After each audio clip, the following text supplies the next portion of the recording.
అత్యంత పోషకాహారమైన dry food. రోజు పిస్తా పప్పు తినడం వల్ల కలిగే ఆరోగ్య ప్రయోజనాలు అనేకం ఉన్నాయి. ఇందులో శరీరానికి అవసరమైన ప్రోటీన్లు, కాల్షియం, విటమిన్లు వంటి చాలా పోషకాలు ఉంటాయి.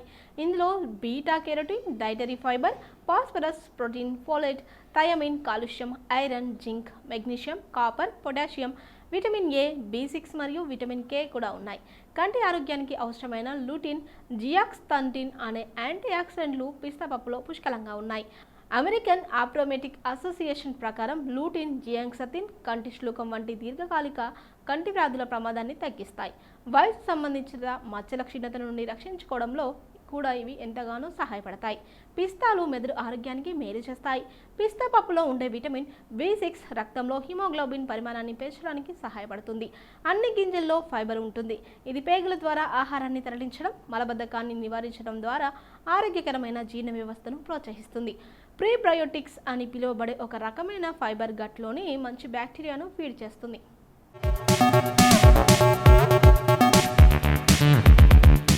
గ్యాస్, అజీర్తి వంటి సమస్యలు కూడా తొలగిపోతాయి.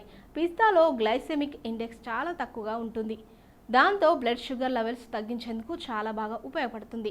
ఇందులో ఫెనోలిక్ కాంపౌండ్, కెరోటినియాడ్, యాంటీ ఆక్సిడెంట్లు ఉంటాయి. డయాబెటిక్ రోగులకు బెస్ట్ డైట్ అంటున్నారు ఆరోగ్య నిపుణులు. పిస్తా పప్పు తినడం వల్ల అనేక హృదయనాళ ప్రయోజనాలు లభిస్తాయని అధ్యయనాలు చెబుతున్నాయి. పిస్తాలు రక్తపోటు, కొలెస్ట్రాల్ను తగ్గించడంలో సహాయపడతాయి. గుండె సమస్యల ప్రమాదాన్ని తగ్గిస్తుంది. ఇందులో యాంటీ ఆక్సిడెంట్లు పుష్కలంగా ఉండటం వల్ల గుండె జబ్బులు రాకుండా కాపాడతాయి. పిస్తా పప్పులో ఉండే విటమిన్ ఈ చర్మం వయసు పెరిగే కొద్దీ యవ్వనంగా ఉండేలా చేస్తుంది. పురుషుల్లో అంగస్తంభన సమస్యలను పరిష్కరించడంలో పిస్తా పప్పులు బాగా ఉపయోగపడతాయి. ఇందులో ఉండే అధిక ఫైబర్ కంటెంట్ కారణంగా పిస్తాలు పెద్ద ప్రేగు క్యాన్సర్ వంటి కొన్ని క్యాన్సర్ల ప్రమాదాన్ని తగ్గిస్తాయి. ఇన్ని ఆరోగ్య ప్రయోజనాలు కలిగిన పిస్తా పప్పును ప్రతిరోజు గుప్పెడు తీసుకోవాలని చెబుతున్నారు.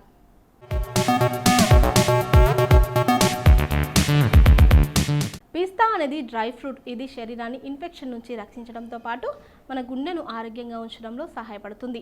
ఇందులో ఫైబర్, కార్బోహైడ్రేట్స్, అమైనో ఆమ్లాలు, విటమిన్ ఏ, కే, సి, బి6, D E, protein, calcium, manganese, folate ఇతర డ్రై ఫ్రూట్స్ కంటే తక్కువ కొవ్వు, క్యాలరీలు ఉంటాయి. దీన్ని మీ ఆహారంలో చేర్చుకోవడం ద్వారా శరీరం అనేక ప్రయోజనాలను పొందుతుంది. మీకు ఆకలిగా అనిపిస్తే మీరు సాయంత్రం అల్పాహారంగా పిస్తా పప్పులను తినవచ్చు.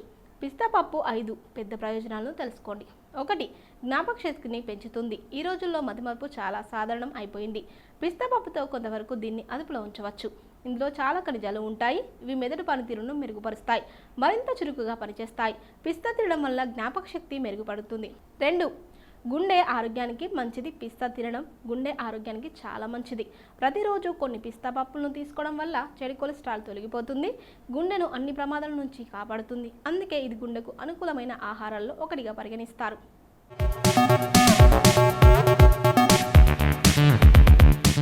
3. క్యాన్సర్ ప్రమాదాన్ని నివారిస్తుంది. పిస్తా తినడం వల్ల క్యాన్సర్ ప్రమాదాన్ని తగ్గిస్తుందని అనేక పరిశోధనలు సూచిస్తున్నాయి.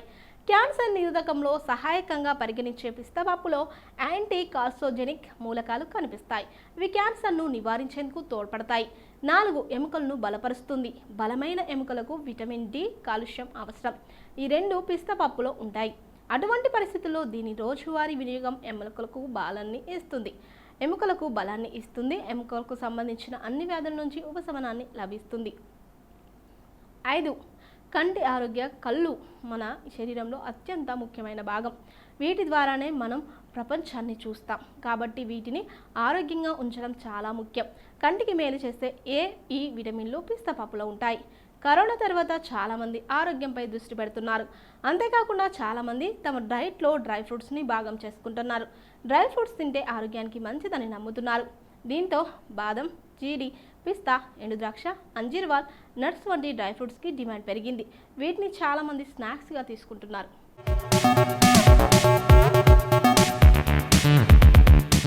కొందరైతే నానబెట్టి ఉదయాన్నే తింటున్నారు. అయితే ఈ డ్రై ఫ్రూట్స్లో పిస్తా పప్పుకు ప్రత్యేక స్థానం ఉంది.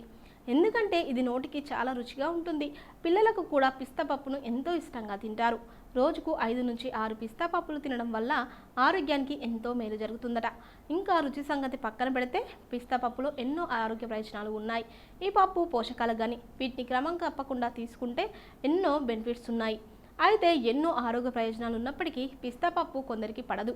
కొన్ని ఆరోగ్య సమస్యలు ఉన్నవారు పిస్తా పప్పుకి ఎంత దూరంగా ఉంటే అంత మంచిదంటున్నారు నిపుణులు. ఇంతకీ పిస్తా పప్పు ఎవరు తినకూడదో ఇక్కడ తెలుసుకుందాం.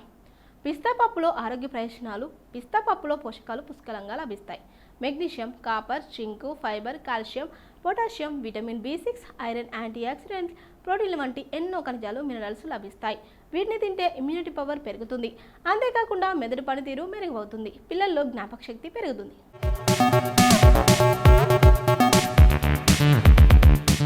మోనోసాచురేటెడ్, పాలిఅన్సాచురేటెడ్ వంటి ఆరోగ్యకరమైన కొవ్వులు పిస్తా పప్పులో ఉంటాయి.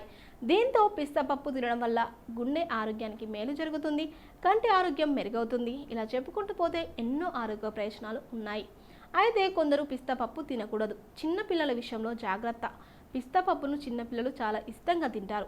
అయితే పెద్దల దగ్గర ఉండి పిల్లలకు పిస్తా పప్పు తినిపిస్తే మంచిది. ఎందుకంటే వాళ్ళకు తెలియకుండా ఒక్కోసారి 5-6 పిస్తా పప్పులు నోట్లో వేసుకుంటారు. దీంతో పిస్తా పప్పులు గొంతుకు అడ్డుపడే ప్రమాదం ఉంది. అందుకే పిల్లలకు పిస్తా పప్పులు ఇచ్చేటప్పుడు జాగ్రత్తలు తీసుకుంటే మంచిదని నిపుణులు అంటున్నారు. బరువు తగ్గాలనుకునేవారు ఈ రోజుల్లో చాలామంది బరువు తగ్గడంపై ఫోకస్ పెట్టారు. ఆహారపు అలవాట్లు, చెడు అలవాట్లు, బిజీ లైఫ్ స్టైల్ కారణంగా చాలామంది అధిక బరువుతో సతమతమవుతున్నారు. బరువు తగ్గడం కోసం కొందరు డ్రై ఫ్రూట్స్తో డైట్లో చేర్చుకుంటున్నారు. అయితే వెయిట్ లెస్ అవ్వాలనుకునేవారు పిస్తా పప్పుకి దూరంగా ఉండాలి. ఎందుకంటే పిస్తా పప్పులో ఎక్కువ క్యాలరీలు ఉంటాయి. దీంతో పిస్తా పప్పు తినడం వల్ల బరువు మరింత పెరిగే అవకాశం ఉందంటున్నారు నిపుణులు.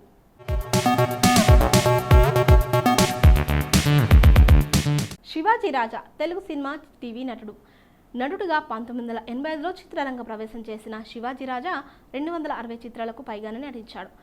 M.V. రఘు దర్శకత్వంలో గొల్లపూడి రాసిన కళ్ళు అనే నాటిక ఆధారంగా రూపొందిన అదే పేరు గల చిత్రంలో నటుడిగా గుర్తింపు పొందిన శివాజీ రాజా ఈ ప్రయోగాత్మక చిత్రం ద్వారా ఉత్తమ నూతన నటుడిగా నంది అవార్డు స్వీకరించాడు. పెళ్లి సందడి, సిసింద్రి, ఘటోత్కచుడు, మురారి, శంకర్దాదా MBBS లాంటి సినిమాల్లో చెప్పుకోదగ్గ పాత్రల్లో నటించాడు. గున్నం గంగరాజు నిర్మాణ సారథ్యంలో జెమినీ టీవీలో ప్రసారమైన బాగా ప్రాచుర్యం పొందిన అమృతం ధారావాహికలో కొన్ని ఎపిసోడ్లలో ప్రధాన పాత్ర అయిన అమృతం పాత్రను పోషించాడు. మా టీవీలో కొద్ది కాలం పాటు సంబరాల రాంబాబు అనే ధారావాహికను కూడా నిర్వహించాడు. ప్రస్తుతం సినిమా రంగంలోనూ టీవీ రంగంలోనూ కొనసాగుతున్నాడు. శివాజీ రాజా ఫిబ్రవరి 26, 1962న రామరాజు చంద్రావతి దంపతులకు జన్మించాడు.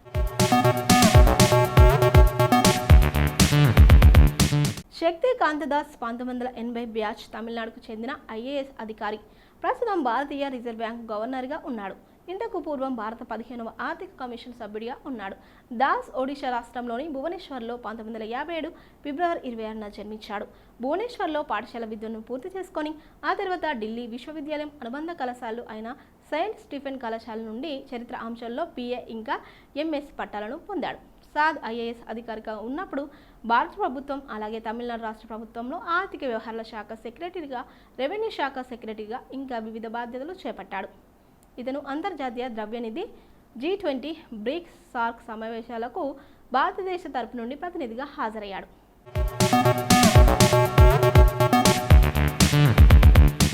శృతి ఝా ప్రధానంగా హిందీ టెలివిజన్లో పనిచేసే భారతీయ నటి. కుంకుమ భాగ్యలో ప్రజ్ఞ అరోరా మెహ్రా పాత్రతో ఝా విస్తృత గుర్తింపు పొందారు. ఆమె 2 ITA అవార్డులు, 2 ఇండియన్ టెల్లీ అవార్డులు, 2 బంగారు అవార్డులతో సహా అనేక ప్రశంసలను అందుకుంది. శృతి ఝా 2007లో మాలిని శర్మగా నటించిన టీనేజ్ డ్రామా ధూమ్ మచావో ధూమ్తో తన నటరంగ ప్రవేశం చేసింది. జ్యోతిలో సుధా దేవికా శర్మ వశిష్ఠ పాత్రలో, జూ రక్త సంబంధిలో సంధ్య సపత్కర్ పాత్రలో పోషించింది. 2022లో ఆమె ఫియర్ ఫ్యాక్టర్ ఖాత్రోన్ కే కిలాడిలో 12లో పాల్గొంది. అక్కడ ఆమె 10వ స్థానంలో నిలిచింది. జలక్ దిక్లాజా 10లో 3వ రన్నరప్గా నిలిచింది. శృతి ఝా ఫిబ్రవరి 26, 1986న బీహార్లోని బెగ్సరాయ్లో జన్మించారు.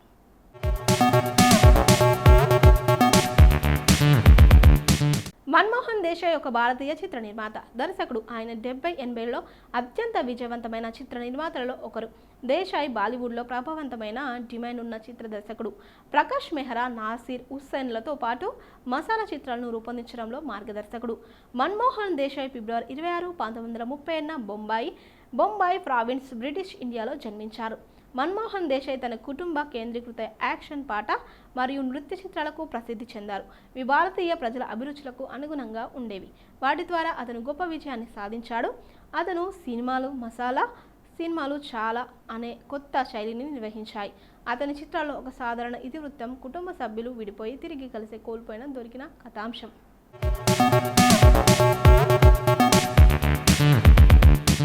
బజరంగ్ పూనియా ఒక భారతీయ రాజకీయ నాయకుడు, ఫ్రీ స్టైల్ రెజ్లర్. ఆయన ఇండియన్ నేషనల్ కాంగ్రెస్ సభ్యుడు, all India Kisan Congress working ప్రెసిడెంట్గా పనిచేస్తున్నాడు. పూనియా సెప్టెంబర్ 2024లో తోటి రెజ్లర్ వినేష్ ఫోగట్తో కలిసి కాంగ్రెస్ పార్టీలో చేరారు. కాంగ్రెస్లో తన కొత్త పాత్రలో పూనియా హర్యానాతో పాటు ఇతర రాష్ట్రాల్లో రైతుల సమస్యలను లేవనెత్తడంలో పాల్గొంటున్నారు. ఒక రెజ్లర్గా పూనియా 65 కిలోల బరువు విభాగంలో పోటీ పడుతున్నాడు.